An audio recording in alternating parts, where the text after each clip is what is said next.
ধীরে ধীরে দেখেছি কিভাবে বিশ্ববিদ্যালয়ের চত্বরগুলো শিবিরের ছেলেদের দখলে গেছে, এবং তখন খুব তীব্র প্রতিবাদ হয়েছে তাদের বিরুদ্ধে, তা কিন্তু নয়।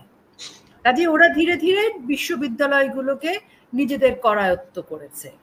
তারপরে এই নির্বাচনকালীন সময় আমরা দেখলাম, নিখিল অবশ্য বলছিলেন যে কারচুপিতে ভীষণ দক্ষ, এবং উনি যে অভিজ্ঞতার কথা বললেন এটা তো আমরা সবাই তাই জানি। এবং আজকে সারাদিন ধরে যা দেখলাম আমরা, প্রথমত হচ্ছে হাইকোর্টে যে রায় দিল, সুপ্রিম কোর্টে সেটা স্থগিত হলো। আমরা তো দেখছি যে আসলে ইলেকশনের খেলাটা শুরু হয়েছে হাইকোর্ট চত্বর থেকে। তারপরে ডিসিকে দেখলাম খুব উদ্গ্রীব, এবং যিনি উপাচার্য তিনি একদম সম্পূর্ণভাবে শিবিরের যে যারা আছে তাদের পক্ষে উনি পৃষ্ঠপোষকতা করছেন, রাষ্ট্র সরাসরি করছেন।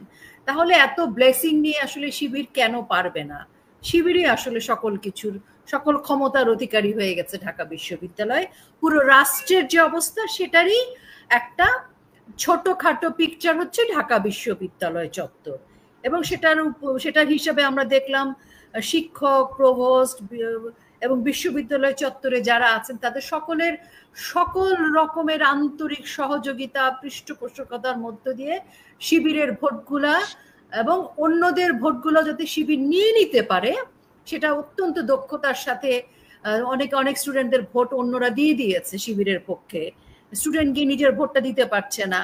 তো যাই হোক, যে সকল মানুষজন খুব চিৎকার চেঁচামেচি করে বাংলাদেশ আওয়ামী লীগের ভোট টোট নিয়ে অনেক কথাবার্তা বলেছিলেন, তো তাদের বক্তব্য আমি জানি না। তবে ছাত্র দলের যিনি ভিপি ক্যান্ডিডেট ছিলেন তিনি একটি কথা বলেছেন। তিনি বলেছিলেন যে 2019 সালে ডাকসু নির্বাচন স্বচ্ছ নিরপেক্ষ ছিল, পক্ষান্তরে 2025-এর ডাকসু দৃশ্যমান পক্ষপাতী, অনিয়ম, কারচুপির।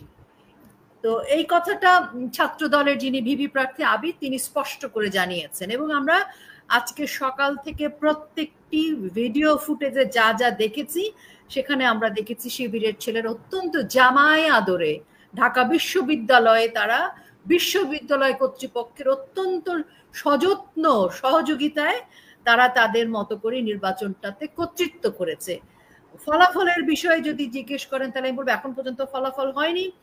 তবে চতুর্দিকে যেভাবে পক্ষ যেভাবে রাস্তাঘাট দখল করে যেরকম একটি মহড়ার মতো অবস্থা দেখছে, এবং অন্যান্য স্টুডেন্টরা যেরকম তাদের বক্তব্য খুব সুস্পষ্টভাবে বলেছে যে কারচুপি বা অনিয়ম বা যদি এরকম কিছু হয় তাহলে সেটা মেনে নেওয়া হবে না। এখন এরকম পরিস্থিতিতে তারা নেগোসিয়েশন করার চেষ্টা করছে, একে ওকে ম্যানেজ করার চেষ্টা করেছে।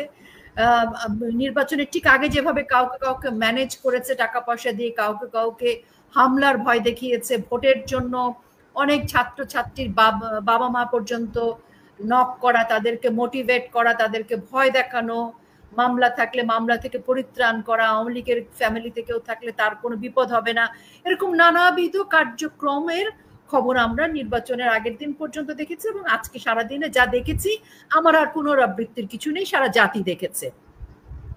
এখন এটা হচ্ছে কি যে যদি আজকে শিবির যতখানি সিট পায়, আমার কথা হচ্ছে শিবির আজকে যে এই পর্যন্ত এসেছে, গত 13 মাসে বা এই যে রাজনৈতিক পট পরিবর্তনে যে জুলাই জঙ্গি জিহাদি উগ্রপন্থীদের কথিত ছাত্রদেরকে নিয়ে যে আন্দোলনটা তারা করেছে, সেটা তো আন্দোলন ছিল না, মেটিকুলাসলি চক্রান্ত ছিল।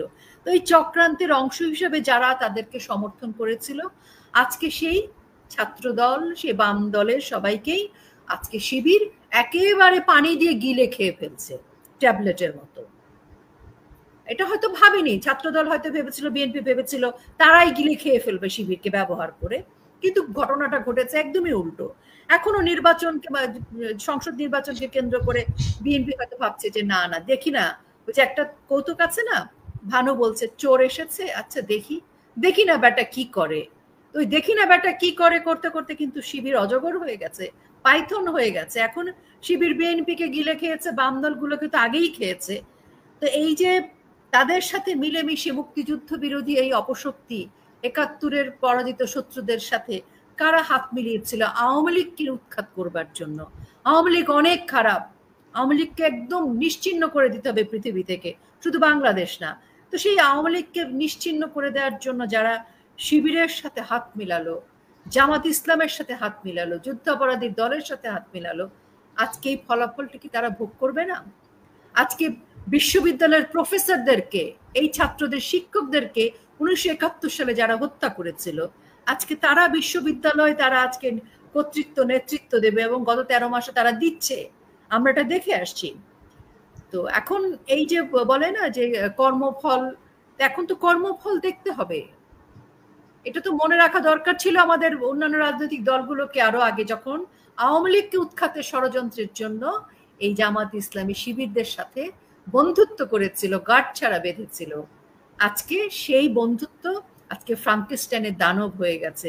ওই খাল কেটে আনা কুমির আজকে তাদেরকেই বধ করছে।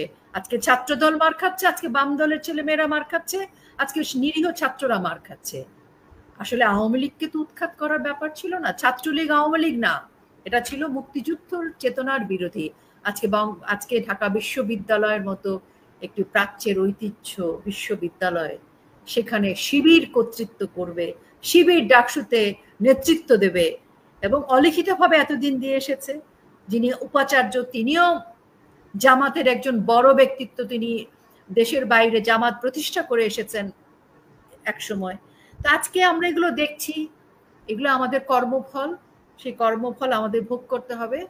গত 13 মাসে আমরা নারীদের উপর যে সহিংসতা, ঢাকা বিশ্ববিদ্যালয়ে নারীর কাপড় পরা নিয়ে, নারীর প্রতি ইভটিজিং নিয়ে একজনকে গ্রেফতার পর্যন্ত করা হলো, তার জন্য থানা ঘেরাও হলো, এত কিছু হলো, মেয়েদের পোশাক আশাক নিয়ে, এবং মানে যা কিছু হয়েছে, বাম দলের আমাদের লাকিকে নিয়ে যে পরিমাণ স্লোগান হয়েছে, নারীর ধর্ষণ নিয়ে যখন বাম দলের লোকজন যখন কথা বলেছে, প্রতিরোধ করেছে, তো ওরা তো আসলে জুলাইতে যে সমস্ত নারীদেরকে ব্যবহার করেছিল রাজনীতির জন্য, ঠিক পরবর্তী সময় এসে কিন্তু তারা নারীদেরকে কি করে দেখতে চায়, নারীরা কি করবে, সেটাকে অনেক স্পষ্ট করে দিয়েছিল। এবং ঢাকা বিশ্ববিদ্যালয়ের মতো জায়গায় কিন্তু নারীরা অসম্মানিত হয়েছে। সেখানে ঢাকা বিশ্ববিদ্যালয়ের এই তরুণরা কিন্তু সেদিন নারীদের পক্ষে এসে কোনো কথা বলেনি। আর আজকে ঢাকা বিশ্ববিদ্যালয়ের যে ডাকসু নির্বাচনকে কেন্দ্র করে যে নারীকে পাশে রাখা, সেটি কিন্তু টোটালি হচ্ছে আবারও নির্বাচনের জন্য মেয়েদেরকে ব্যবহার করা। এবং মেয়েরা কিন্তু মানে বারবার প্রয়োজনে তারা এবার আগে তারা হয়তো নারীদেরকে সামনে আনেনি, এবার নারীদেরকে, এমন নারীদেরকে ব্যবহার করেছে যারা জিন্স টি শার্ট পরে। বোরখা তো আছেই, জিন্স টি শার্ট পরা মেয়েদেরকেও তাদের পাশে রাখতে, আন্দোলনে রাখতে দ্বিধা করেনি। এটা ছিল ছল চাতুরি। জি, আপনার সাথে আমার মানে আমার পার্থক্য নেই, মানে এই আপনার এই কন্টেন্টের সাথে আমি একমত। আমি যে কথাটা বলছিলাম যে বাস্তবে তাদের যে চিন্তা, যে মৌলবাদী চিন্তা, সেই চিন্তায় কখনো নারীদেরকে তার স্বাধীনতার প্রশ্ন, নারীর স্বাধীনতার প্রশ্নে সে কখনো সেটা ধারণ করে না। কিন্তু আমি যে কথাটা বলতে চাচ্ছি, মানে অনেক কিছু বাধ্য হয়ে কিছু করতে হয়, মানে তারা যে বাধ্য হয়ে করতে হয়, এটা তার কৌশল বলতে পারেন, যত কিছু হোক। কিন্তু ঢাকা বিশ্ববিদ্যালয় যখন সাধারণ ছাত্রীদের ভোটের প্রশ্নে এসে, তখন তাকে এটা করতে হচ্ছে। এই যে সে বাধ্য হয়ে তাকে করতে হচ্ছে, সেই প্রশ্নে আমি কথাটা বললাম। কিন্তু বাস্তবে তাদের যে চিন্তা, তাদের পশ্চাৎপদ চিন্তা আমরা সবাই জানি, সেটা কখনো আবার এমন কি তারা যেটা বলে এবং কি ভয়ঙ্কর তারা তার বিপরীতে তারা কাজ করে। ফলে এরা ধর্মের যে এসেন্স এরা ধারণ করে, এরা ধর্মকে কাজে লাগিয়ে তারা নিজের স্বার্থ উদ্ধার করে। এই ব্যাপারে কোনো পার্থক্য নাই। কিন্তু সে যে এই যে কাজটা করেছে, যদিও এটা করতে গিয়ে সে চরমোনাই পীরের রোশানালে পড়েছে, যে পীর সাহেব তো জামাতের সাথে ঐক্য করতেছে, কিন্তু সে পীর সাহেব বললো যে এই অবস্থা, দুইজন পুরুষের মাঝখানে একজন নারীকে রেখে শিবির যে সংবাদ সম্মেলন করলো, এই যে শিবির এই জায়গায় আসলো, শিবির এই জায়গায় আসতে বাধ্য হলো, চাপে পড়ে অনেক কিছু করতে হলো। আমি এই কথাটা বলছি কারণ আপনি দেখেন সমাজ প্রগতিটা সামনের দিকে এগিয়ে যাবে, যত কিছু একটা পিছনের দিকে নেওয়া যাবে না, নিতে পারবে না। আপনার কাছে আসবো, এই যে ডাকসুতে একটা পরিস্থিতি তৈরি হলো রুকেয়া প্রাচী, এবং ডাকসুর নির্বাচনে এখন পর্যন্ত যেসব খবর, ডু অর ডাই, যেভাবেই হোক জীবন মরণ জামাত শিবিরকে জিতাতেই হবে, এবং প্রশাসন সরাসরি নগ্ন হস্তক্ষেপ করেছে। এবং মুনামি নামে যে টিচার আছেন, তিনি রিটার্নিং অফিসার সম্ভবত, তার একটা প্রত্যক্ষ ভূমিকা আছে এই ক্ষেত্রে। এবং এই শুরুতে নিখিলদা বলছিলেন যে একজন শিক্ষককে ইতিমধ্যে সাময়িক বরখাস্ত করা হয়েছে। এই বরখাস্ত করে এখন কি লাভ? নির্বাচনের ফলাফল তো হয়ে যাওয়ার পর বরখাস্ত তো কোনো ফলাফল এনে দেবে না। বরখাস্তটা হচ্ছে যে আইওয়াস আর কি, সাময়িকভাবে একটু আইওয়াস করা দরকার সেটা। এবং আমরা দেখছি উমামাও নাকি বলেছে শিবিরের নির্বাচন মানি না, এরকম স্লোগান উমামার প্যানেল থেকেও এসছে, ছাত্রদল থেকেও এসছে। আবার মাঝামাঝি যে মানে আরো কিছু বলা হচ্ছে স্বতন্ত্র, তারাও মানে না। আমরা যেটা দেখছি আমরাও মানি না। তোদের ছল চাতুরি সবকিছু মিলিয়ে আবার ওরা যেরকম প্রাণান্তকর চেষ্টা করছে, আবার শিবিরের একজন অস্ত্রসহ ধরাও পড়েছে, সে ছাত্র দলের কাকে যেন হত্যা করবার জন্য বোধহয় প্রস্তুত হয়ে এসেছিল, সেই জন্য তাকে পুলিশ অ্যারেস্ট করেছে। তো সবই ঘটছে ঢাকা বিশ্ববিদ্যালয় ডাকসু নির্বাচনকে ঘিরে, যেটা আমরা এর আগে দেখিনি। তবে নিখিলদা যেটা বললেন যে ওরা তো বাধ্য হয়ে চাপের মুখে এসেছে, না, এই চাপের মুখে নয়, আসলে এটা হচ্ছে শিবিরকে ডু অর ডাই ঢাকা বিশ্ববিদ্যালয়ের ডাকসু নির্বাচনে জিততে হবে, ডাকসু নিয়ন্ত্রণ নিতে হবে। সেই কারণে তাদের একটা জুলাইয়ের মতো দেখাতে হবে মানুষকে। সেই দেখানোর কারণেই এটা তাদের পরিকল্পনা, মাস্টার মাইন্ড পরিকল্পনা, মেটিকুলাসলি ডিজাইনের মতো একটা কিছু। তারা ঢাকা বিশ্ববিদ্যালয়ে যখন ছাত্রদলের পোস্টার ছিঁড়ে ফেলেছিল, তখন কি ছাত্রদল বুঝতে পারেনি যে ছাত্রদলের নিয়ন্ত্রণ শিবিরের হাতে চলে যাচ্ছে? যখন পুরো ঢাকা বিশ্ববিদ্যালয়ে 40,000-এর মতো স্টুডেন্ট, আমি যদি ভুল না করে থাকি, বা ধরে নিলাম 30 থেকে 40-এর মধ্যে, ওখানে মিছিল করলো কতজন? এই 40,000-কে কি ওই কত 3,000-ও মিছিল করেনি, যে যারা ছাত্র রাজনীতি চায় না, ঢাকা বিশ্ববিদ্যালয় রাজনীতি বন্ধ করতে চায়? তো ওই অতটুকু ছেলে মেয়েদের মিছিলের কারণে ঢাকা বিশ্ববিদ্যালয় কর্তৃপক্ষ কিন্তু তাদেরকে প্রাধান্য দিল। এবং শুরু থেকে কিন্তু তারা ঢাকা বিশ্ববিদ্যালয়ে যা যা করে এসছে প্রকাশ্যেই। এখন তো ছাত্রলীগ নেই, তাহলে ছাত্রদল এবং বাম দলগুলো কেন একসাথে পারলো না?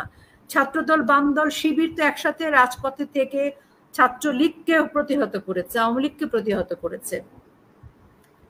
তো এখন কেন পারছে না শিবিরের সাথে ছাত্রদল একসাথে? তো হাতে হাত রেখে, কাঁধে কাঁধ রেখে আওয়ামী লীগকে নিশ্চিহ্ন করার জন্য রাজপথে ছিল, কিন্তু এখন পারছে না। ছাত্র ইউনিয়ন, বাম দলগুলোকে যখন জামাত ইসলামী জুলাই মাসে একসাথে কাঁধে কাঁধ রেখে যখন গান করেছে উদিচি সহ, তখন আমি কিন্তু নিখিল, এটা আপনাকে বলছি না, আপনার সাথে আমার ব্যক্তিগত আলাপ না, এটা আমি বলছি মানে ঢাকা বিশ্ববিদ্যালয় কেন্দ্রিক আলোচনা। তো সেখানে কিন্তু তখন সবাইকে ভালো লেগেছে, কিন্তু আবার যখন প্রতিরোধ গড়ে উঠেছে তখন লাকিদেরকেও শাহবাগী বলেছে। তা আমার কথা হচ্ছে যে আসলে তাহলে জুলাইতে ওই কথিত শিক্ষার্থীদের সাথে কোন রাজনৈতিক বিবেচনায় ছাত্রদল এবং বাম দলগুলো যুক্ত হলো?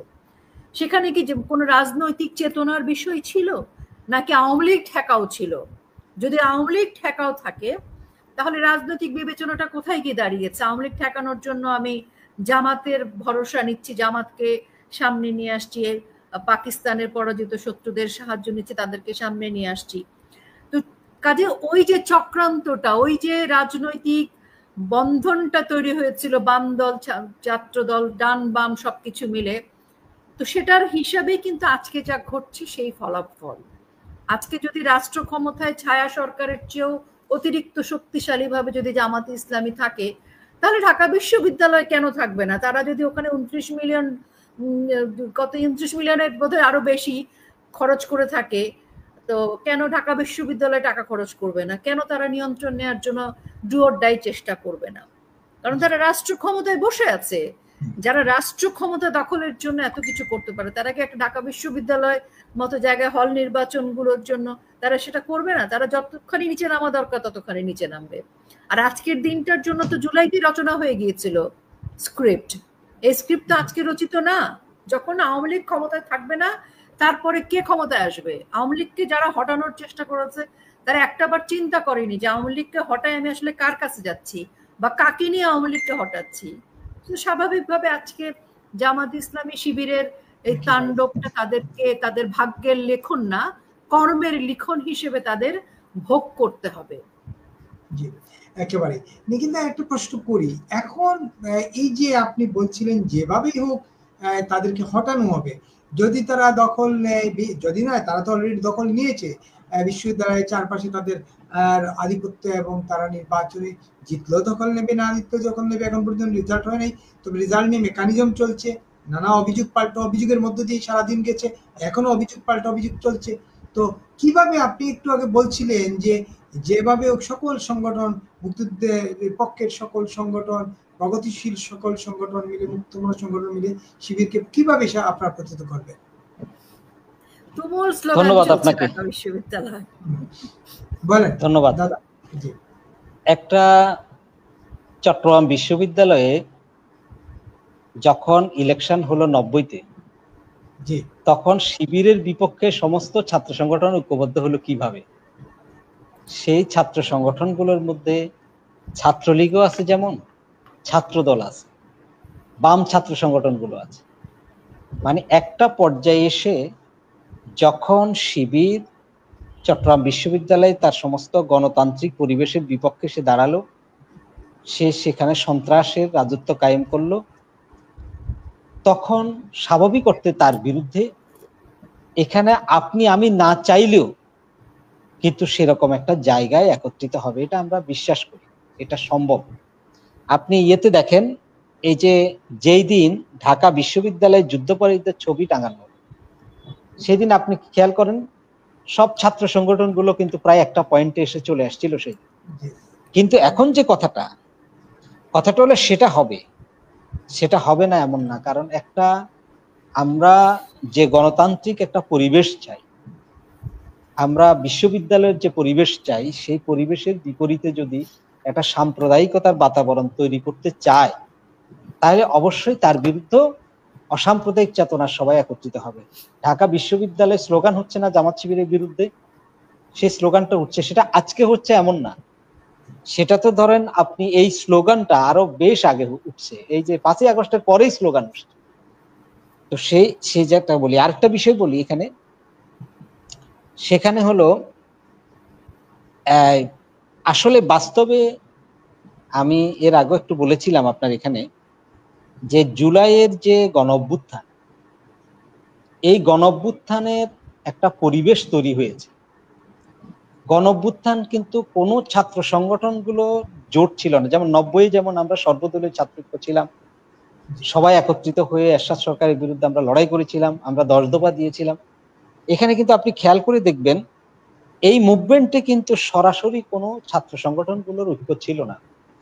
আমরা আমাদের দিক থেকে একটা জিনিস বলতে পারি যে জায়গাটা এখানে, যেমন এখানে যে ছাত্র আন্দোলনটা তৈরি হলো একটা বিশেষ দাবিতে, সেই বিশেষ দাবিতে ছাত্র আন্দোলন যখন বৈষম্য বিরোধী ছাত্র আন্দোলন হলো, তখন বিভিন্ন ছাত্র সংগঠনগুলো যুক্ত হয়ে গেল। এর আগে তো বিভিন্ন বামপন্থী দল অথবা এখানে বিএনপি টিএমপি তারা রাজপথে তো লড়াইয়ে ছিল। অর্থাৎ এইটা হলো বাস্তবে ব্যাপারটা এরকম না, কোনো ডান বাম সবাই মিলে একসাথে বসে পরিকল্পনা করে তারপর আওয়ামী লীগ সরকারকে উচ্ছেদ করলো। আওয়ামী লীগ সরকার যে উচ্ছেদ হলো, সেই উচ্ছেদের জন্য তার পরিবেশ তারাই তৈরি করে দিয়েছে এবং সে তৈরির ফলেই সেই ঘটনাটা ঘটেছে। সুতরাং এখানে কারো ঐক্য করতে হয়, এখানে ঐক্যের কোনো বিষয় ছিল না। আওয়ামী লীগ তো উচ্ছেদ হয়ে গেছে, এখন 13 মাস হয়েছে, এখন আওয়ামী লীগ নিয়ে না ভাববা আমরা ঢাকা বিশ্ববিদ্যালয় নিয়ে কি ভাববেন ওইটা? হ্যাঁ অবশ্যই, সে ঢাকা ইউনিভার্সিটি নিয়ে তো ভাবনার কথাটা বললাম। এখন রেজাল্ট তো এখনো দেয় নাই, রেজাল্ট আসুক, রেজাল্ট পরে তারপর আমরা এখন যে শিবির এখন চেষ্টা করবে, সেখানে শিবির কিছু পরিবেশ তৈরি করার চেষ্টা করবে। এখনো হলগুলোতে ছাত্র রাজনীতির বিরুদ্ধে, ছাত্র রাজনীতি যাতে না হয় সেরকম একটা পরিবেশ নির্মাণের চেষ্টা করবে, কিন্তু সেটাকে আমরা প্রতিহত করব। এবং ক্যাম্পাসেও সাম্প্রদায়িকতার চর্চা অথবা নারীদের বিপক্ষে কোনো ধরনের পদক্ষেপ, এই গত 13 মাসে যত ধরনের আক্রমণ পরিচালিত হয়েছে, এটা তো ঠিক যে একটা মৌলবাদী বাতাবরণ তৈরি হয়েছে।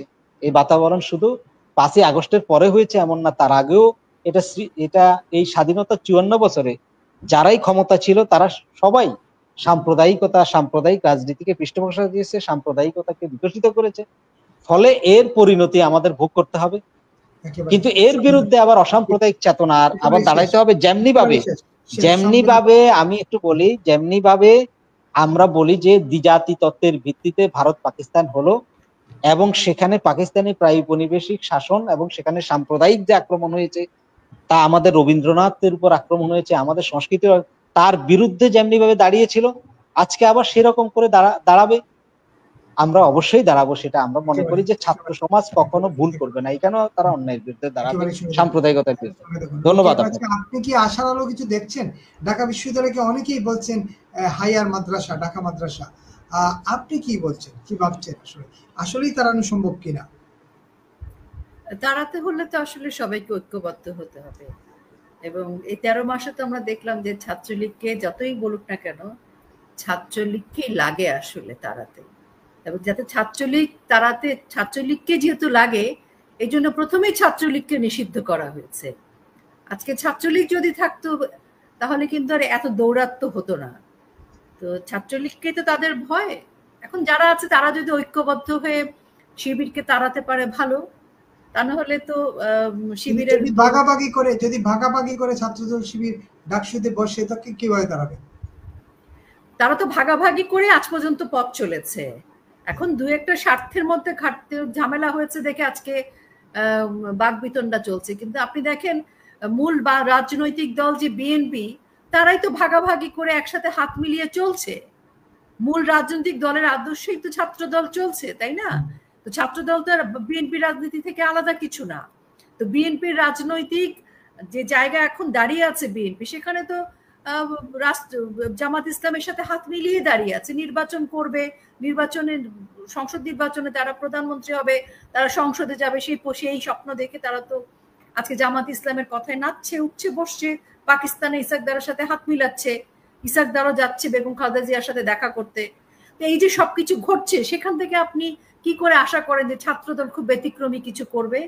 ধারাবাহিক ভাবে আসবে। আজকে আওয়ামী লীগ, বাংলাদেশ আওয়ামী লীগের রাজনৈতিক আদর্শ যদি মুক্তিযুদ্ধের চেতনার পক্ষে হয়, তাহলে ছাত্রলীগ মুক্তিযুদ্ধের চেতনার পক্ষকে ধারণ করবে।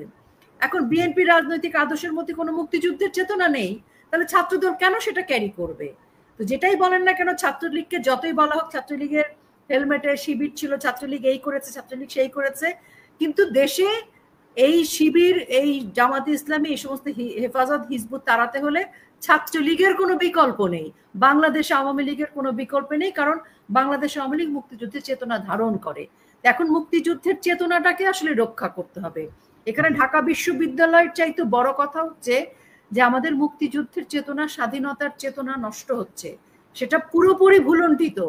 তা আপনি আজকে ঢাকা বিশ্ববিদ্যালয়ে যখন শিবির নিয়ন্ত্রণ করবে আর রাষ্ট্র ক্ষমতায় জামাত ইসলামী, তা আপনি টোটাল বাংলাদেশের চেহারাটা কল্পনা করেন। তো বাংলাদেশ আওয়ামী লীগ এবং ছাত্রলীগের হাত ধরেই এই সকল ময়লা আবর্জনা পরিষ্কার করতে হবে আর কি। সেই সাথে অবশ্যই বাম দলগুলোর অংশদারিত্ব প্রয়োজন আছে। এখন বাম দলদেরকেও বুঝতে হবে, ছাত্র দলকেও বুঝতে হবে যে কারা মুক্তিযুদ্ধের চেতনার সাথে আর কারা চেতনার বিরুদ্ধে।